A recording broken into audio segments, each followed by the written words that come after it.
Hello viewers, Assalamu alaikum. Once again, this is Sadia Jahanjeen and welcome to my channel Learn with Jane. আজকে আমরা আলোচনা করব one of the most important একটা literary theory under Western eyes, feminist scholarship and colonial discourse, written by Chandra Talpare Mohanty. এই থিওরিটি English literature স্টুডেন্টের জন্য most important কারণ এটি মাস্টার্সের সিলেবাসের এবারের নতুন সংযোজন। সো দেরি না করে চলুন শুরু করা যাক আজকের এক্সপ্লানেশন। এই থিওরি পড়া স্টার্ট করার পূর্বে আমরা এই থিওরিটার টাইটেলটা দেখব এবং টাইটেলটা সম্পর্কে একটু ডিসকাস করব। আমাদের ফার্স্ট টাইটেলের প্রথমেই রয়েছে under western eyes suggest that third world women are viewed analysed and judged through western perspectives rather than within their own historical and cultural context. এখানে আন্ডার ওয়েস্টার্ন আইজ বলতে পশ্চিমাদের দৃষ্টিভঙ্গি বা চিন্তাধারাকে বোঝানো হয়েছে, অর্থাৎ ইউরোপ এবং আমেরিকান নারীদের দৃষ্টিভঙ্গি দিয়ে তৃতীয় বিশ্বের নারীদেরকে জাজ করা বা বিচার করার যে কনসেপ্টটা সেটাকে বোঝানো হয়েছে। আর এই থিওরি আমরা বিস্তারিত পড়ার পর জানতে পারবো যে মোহান্তি এই আন্ডার ওয়েস্টার্ন আইজ এর তীব্র সমালোচনা করেছিলেন, কারণ মোহান্তি মনে করেন যে পশ্চিমা নারীবাদীরা তৃতীয় বিশ্বের নারীদেরকে নিজেদের সমাজ, মূল্যবোধ, অভিজ্ঞতা এবং ধারণার ভিত্তিতে ব্যাখ্যা করেন, যার ফলে থার্ড ওয়ার্ল্ড উইমেনরা তাদের নিজেদের কথা বলার সুযোগ হারায়। আমাদের টাইটেলের নেক্সট পার্ট হচ্ছে ফেমিনিস্ট স্কলারশিপ। ফেমিনিস্ট স্কলারশিপ বলতে academic research and theoretical writing, অর্থাৎ নারীদের নিয়ে গবেষণামূলক লেখা বা তত্ত্বগুলোকে বোঝানো হয়।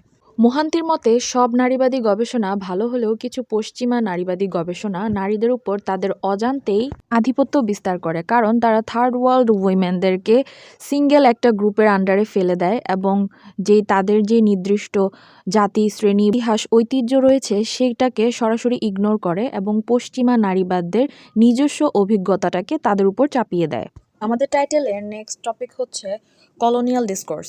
এখানে কলোনিয়াল ডিসকোর্স হচ্ছে system of knowledge and language that produce and maintain power over colonized or marginalized group. That means colonial discourse বলতে এমন একটি জ্ঞান বা ভাষার ব্যবস্থাকে বোঝায় যার মাধ্যমে একটি প্রান্তিক গোষ্ঠী বা উপনিবেশের আন্ডারে যে গোষ্ঠীগুলো রয়েছে সেই গোষ্ঠীর উপর জোর বা শক্তি প্রতিষ্ঠা করা এবং সেগুলোকে মেনটেন করাকে বোঝায়। মোহান্তির প্রধান যুক্তি হচ্ছে পশ্চিমা নারীবাদী যে ডিসকোর্স সেটি কিছু কিছু ক্ষেত্রে আধুনিক উপনিবেশবাদ হিসেবে কাজ করছে, যদিও সেটি সরাসরি কোনো রাজনৈতিক নিয়ন্ত্রণের মাধ্যমে নয়, বরং জ্ঞান উৎপাদনের মাধ্যমে ক্ষমতা প্রয়োগ বা কিছু কিছু পশ্চিমা নারীবাদীদের দ্বারা লেখা কিছু তত্ত্ব বা গবেষণা, যেগুলো তৃতীয় বিশ্বের নারীদেরকে এমনভাবে উপস্থাপনা করে যেন তৃতীয় বিশ্বের নারীরা সবসময় অবহেলিত, নির্যাতিত, অশিক্ষিত, নীরব এবং অসহায়। আর অন্যদিকে পশ্চিমা নারীদেরকে দেখানো হচ্ছে সর্বশ্রেষ্ঠ, জ্ঞানী এবং সক্রিয় হিসেবে। সো ওভারঅল আমরা বলতে পারি যে মোহান্তি এই টাইটেলের মাধ্যমে দেখাতে চেয়েছেন যে ফার্স্ট অফ অল পশ্চিমা নারীবাদী যে গবেষণা সেটা নিরপেক্ষ নয়, বরং তা পশ্চিমা আদর্শ এবং রাজনৈতিক চিন্তাধারা দ্বারা প্রভাবিত। দ্বিতীয়ত, থার্ড ওয়ার্ল্ড ওমেনদেরকে পশ্চিমা নারীবাদরা তাদের দৃষ্টিভঙ্গির মাধ্যমে সকলের সামনে তুলে ধরছেন বা প্রেজেন্ট করছেন। তৃতীয়ত, মোহান্তি এই উপস্থাপনাকে উপনিবেশিক চিন্তাধারার আধুনিক রূপ হিসেবে দেখান। থিওরিটি পড়া কন্টিনিউ করার সময় দেখব আমরা বারবার থার্ড ওয়ার্ল্ড উইমেন এই ওয়ার্ডগুলো বারবার কন্টিনিউয়াসলি রিপিট হচ্ছে। তাই আমরা প্রথমে জেনে নেব এই থার্ড ওয়ার্ল্ড কি এবং থার্ড ওয়ার্ল্ড উইমেন বলতে কি বোঝানো হচ্ছে। First, second and third world এই শব্দগুলো এসেছে মূলত কোল্ড ওয়ারের সময় থেকে। ফার্স্ট ওয়ার্ল্ড বলতে সেই সকল শিল্পোন্নত বা পুঁজিবাদী দেশগুলোকে বোঝায় যারা অর্থনৈতিকভাবে শক্তিশালী, শিল্প এবং প্রযুক্তিতে উন্নত, for example USA, UK, France, Germany, Canada. Communist বা সমাজতান্ত্রিক দেশগুলোর মূল পরিচালনার শক্তি হচ্ছে তাদের দেশের মূলধন বা অর্থনীতি। তারা সম্পূর্ণভাবে ফার্স্ট ওয়ার্ল্ডের দেশসমূহের নীতির বিপরীতে অবস্থান করছে, for example Soviet Union, East Germany, Poland, Cuba et cetera. আর থার্ড ওয়ার্ল্ড হচ্ছে সেই সকল দেশসমূহ যারা ফার্স্ট ওয়ার্ল্ড বা সেকেন্ড ওয়ার্ল্ডের অংশ ছিল না, বরং তারা একসময় উপনিবেশের আন্ডারে ছিল। তারা অর্থনৈতিকভাবে উন্নয়নশীল, তাদের পশ্চিমা ইতিহাস রয়েছে, মানে পশ্চিমা শাসনের ইতিহাস রয়েছে এবং তাদের রাজনীতি এবং সামাজিক সংগ্রামটা বেশি ছিল। আর এক কথায় তারা ইকোনমিক্যালি আন্ডার ডেভেলপড আর ডেভেলপিং নেশনগুলোর আন্ডারে পড়ছে এবং এই দেশসমূহ সাধারণত অবস্থিত এশিয়া, আফ্রিকা এবং ল্যাটিন আমেরিকা এই উপমহাদেশগুলোর মধ্যে। ফর এক্সাম্পল স্বরূপ আমরা বলতে পারি Bangladesh, India, Nigeria, Brazil, Pakistan etcetera. যদি আমাদের পরীক্ষায় এক্সাক্ট কোশ্চেন আসে what is third world, then আমরা এটা লিখতে পারি যে the third world refers to the countries that were once under colonial rule and are still economically and socially less developed. যার অর্থ হচ্ছে থার্ড ওয়ার্ল্ড বলতে সেই সকল দেশকে বোঝায় যারা একসময় উপনিবেশের আন্ডারে ছিল এবং বর্তমানেও তারা অর্থনৈতিক দিক থেকে এবং সামাজিক দিক থেকে অনুন্নত বা কম উন্নত। এই দেশগুলোর বেশিরভাগই এশিয়া, আফ্রিকা এবং ল্যাটিন আমেরিকায় অবস্থিত। এই টার্মটি যে শুধুমাত্র প্রভার্টি বা দারিদ্রতাকে বোঝায় এমনটা নয়, বরং এর সঙ্গে জড়িত রয়েছে উপনিবেশের শোষণের ইতিহাস, রাজনৈতিকভাবে এবং বৈশ্বিক ক্ষমতার দিক থেকে দুর্বল হয়ে যাওয়া দেশগুলোকেও বোঝাচ্ছে।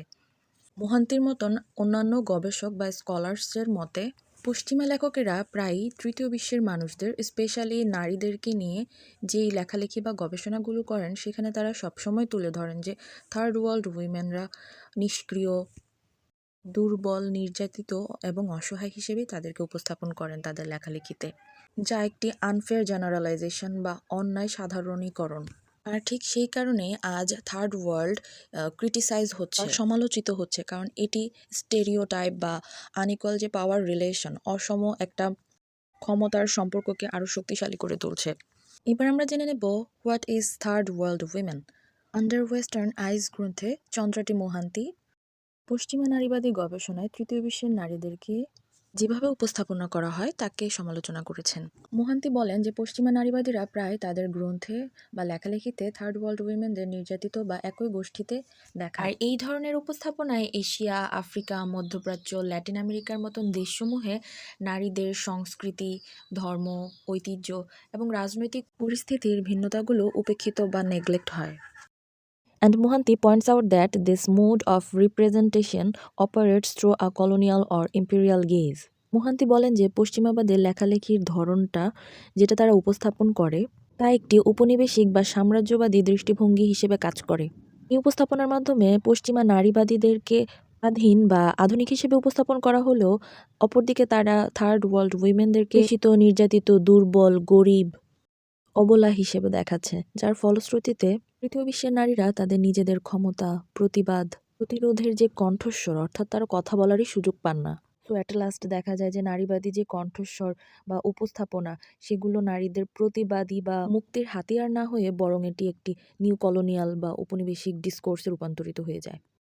এরপর মোহান্তি বলেন যে তৃতীয় বিশ্বের নারীদেরকে আলাদা আলাদা করে তাদের স্পেসিফিক সোসিও যে হিস্টোরিক্যাল কনটেক্সট আছে সেই ভিত্তিতে তাদেরকে বুঝতে হবে এবং তাদেরকে কোনো একক গোষ্ঠীতে ফেলা যাবে না। এবার আমরা প্রবন্ধটির সামারি পার্ট বাই পার্ট জেনে নেব।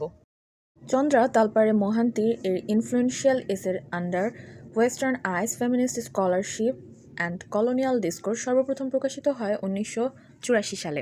প্রবন্ধটি পশ্চিমা নারীবাদী গবেষণা এবং তৃতীয় বিশ্বের যে থার্ড ওয়ার্ল্ড উইমেনদের উপস্থাপনার উপর শক্তিশালী সমালোচনা উপস্থাপন করেন। মোহান্তি বলেন অনেক পশ্চিমা নারীবাদী লেখা তৃতীয় বিশ্বের নারীদেরকে অভিন্ন একটি গ্রুপ হিসেবে দেখায়।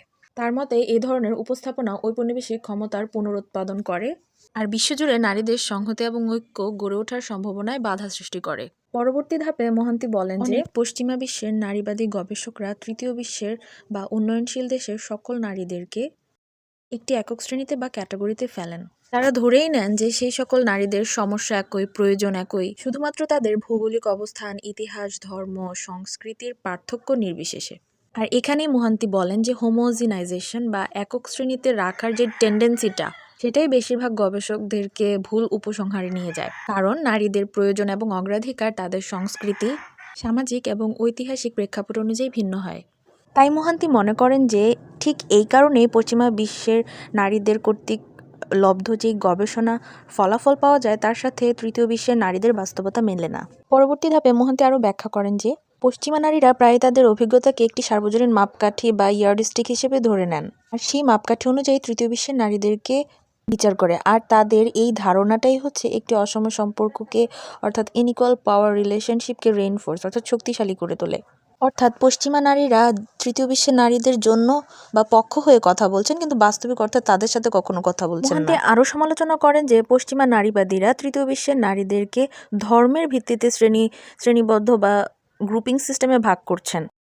তারা বলছেন যেহেতু তৃতীয় বিশ্বের নারীরা বেশিরভাগই পর্দানশীল বা ধর্মভীরু, তাই তারা প্রায় অপরের উপর নির্ভরশীল বা নির্যাতিত, এবং দেখানো হচ্ছে তারা ডিপেন্ডেন্ট পুরুষদের উপর, তাদের সমাজের উপর। আর ঠিক এই ব্যাপারটাকেই মোহান্তি তীব্রভাবে সমালোচনা করেন।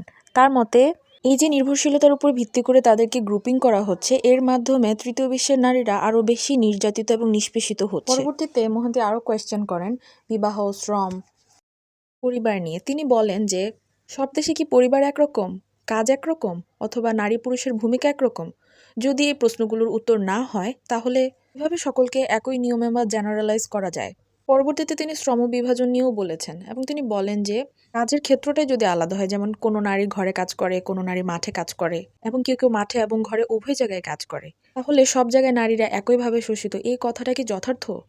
এই ব্যাপারগুলি মোহান্তি তার এই এসেতে অপূর্বভাবে তুলে ধরেছেন। এই এসেতে মোহান্তি অ্যারিথমেটিক মেথড বা গাণিতিক পদ্ধতির সমালোচনা করেছেন। তিনি শুধুমাত্র সংখ্যা দেখে সিদ্ধান্ত নেওয়াটা ভুল। ফর এক্সাম্পল, বেশি নারী ঘোমটা পরে বা যারা ঘোমটা পরে বা পর্দা করে তারা নির্যাতিত, এটা ভাবাটা একেবারে বোকামি বা ভুল।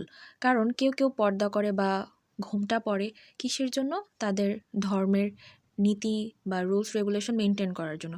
কেউ কেউ পরে নিজের নিরাপত্তার স্বার্থে, কেউ কেউ বা স্বইচ্ছায় পরে। তাই পর্দা করছে বা ঘোমটা পড়ছে বলেই যে সে নির্যাতিত, এমনটা ভাবা উচিত নয়। তাই মোহান্তি বলছেন যে এক্ষেত্রে অর্থটা বোঝা জরুরি, সংখ্যা নয়। নেক্সট, মোহান্তি আরও একটি ম্যাথোডোলজিক্যাল ফ্ল আইডেন্টিফাই করেছেন। সেটা হচ্ছে the tendency to access women's operation based on a countries level of development. মানে একটি দেশ কতটুকু উন্নত হলো, কতটুকু এগোলো বা পেছালো, সেটার উপর ভিত্তি করে নারীদেরকে ভেবে নেওয়া যে তারা কতটুকু নির্যাতিত বা নিষ্পেষিত। মোহান্তির মতে পশ্চিমা নারীবাদ গবেষকরা চিন্তা করেন যে দেশ অনুন্নত, তার মানে ওই দেশের সকল নারীরা নির্যাতিত বা নিষ্পেষিত। আর ঠিক এই ব্যাপারটাতেই মোহান্তি তার ভয়েস রেজ করেছেন এবং বলেছেন যে শিক্ষা, শ্রেণী, ধর্ম এবং জাতিগত পরিচয় খুবই গুরুত্বপূর্ণ। ফর এক্সাম্পল, একই দেশে অবস্থিত একজন শিক্ষিত গৃহবধূ এবং একজন অশিক্ষিত গৃহপরিচারিকা বা মেইডের মধ্যে পার্থক্যটা কোথায়? একজন শিক্ষিত গৃহবধূ চাইলেই একজন অশিক্ষিত মেইডের তুলনায় বেশি সুযোগ সুবিধা অর্জন করতে পারে, শুধুমাত্র তার জ্ঞান দক্ষতার ভিত্তিতে। সো এখানে একটি দেশের ডেভেলপমেন্টের লেভেলের উপর ভিত্তি করে এটা নির্ধারণ করা উচিত নয় যে এই দেশের নারীরা বেশি নিষ্পেষিত বা নির্যাতিত অন্য দেশের তুলনায়। এছাড়াও মোহান্তি আরও বলেছেন যে কিভাবে নারীবাদী লেখাগুলো ঔপনিবেশিক শাসকের মতন আচরণ করছে। সংক্ষেপ করে বলতে গেলে এখন হয়তো আর দেশ দখল করে শাসন করতে হচ্ছে না, বরং পশ্চিমা নারীবাদী গবেষকরা তাদের লেখনীর মাধ্যমে, তাদের জ্ঞানের মাধ্যমে শাসন করছে। পশ্চিমা নারীবাদী স্কলাররা যখন থার্ড ওয়ার্ল্ড উইমেনদের ভয়েস হয়ে বিশ্ব মঞ্চে তাদেরকে রিপ্রেজেন্ট করছে, তখন তারা বারবার বলছে যে তারা নিষ্পেষিত, তারা নির্যাতিত। এই যে যাচাই বাছাই না করে যে তাদের এই বলাটা, সকলের সামনে থার্ড ওয়ার্ল্ড উইমেনদেরকে নির্যাতিত হিসেবে প্রেজেন্ট করাটা, এটাই একটা কলোনিয়াল ডিসকোর্স হিসেবে কাজ করছে। তা সরাসরি শাসন না করলেও জ্ঞান উৎপাদনের মাধ্যমে ক্ষমতা প্রয়োগ করা হচ্ছে বা সিদ্ধান্ত চাপিয়ে দেওয়া হচ্ছে। আর মোহান্তির মতে ঠিক এই কারণেই, এই ক্ষমতার অসমতার কারণেই পশ্চিমা নারীরা অলওয়েজ নিজেদেরকে জ্ঞানী হিসেবে রিপ্রেজেন্ট করছে, আর তৃতীয় বিশ্বের নারীরা বরাবরের মতোই গবেষণার বস্তু ছাড়া আর কিছুই নয়। এসেটার শেষের দিকে আমরা দেখতে পাই মোহান্তি যে শুধু সমালোচনা করেছেন তাই নয়, পাশাপাশি তিনি এর একটি বিকল্প সমাধানও দিয়েছেন। তিনি বলেছেন যে তিনি মনে করেন যে প্রত্যেকটি সমাজের নিজস্ব বৈশিষ্ট্য অনুযায়ী সেই সমাজগুলোকে বা সেই জাতিকে, সেই দেশকে বোঝার চেষ্টা করতে হবে। দ্বিতীয়ত, তৃতীয় বিশ্বের নারীদেরকে কথা বলার সুযোগ করে দিতে হবে। এমন নয় যে তাদেরকে দয়া দেখানো হচ্ছে বা উপদেশ দেওয়া হচ্ছে, বরং তাদের মতবাদটাকে শুনে যথাযথ সম্মান দিয়ে একসাথে এগিয়ে চলতে হবে। তবেই নারীবাদী গবেষণার একটা যথার্থ ফলাফল পাওয়া সম্ভব হবে এবং সাংস্কৃতিক এবং জাতিগত সীমা অতিক্রম করে প্রকৃত সংহতি বা গ্লোবাল সিস্টারহুড গড়ে তোলা সম্ভব হবে। আশা করছি আপনারা বুঝতে পেরেছেন। If you have any question or comment, let me know in the comment section. See you in the next video. Allah Hafiz.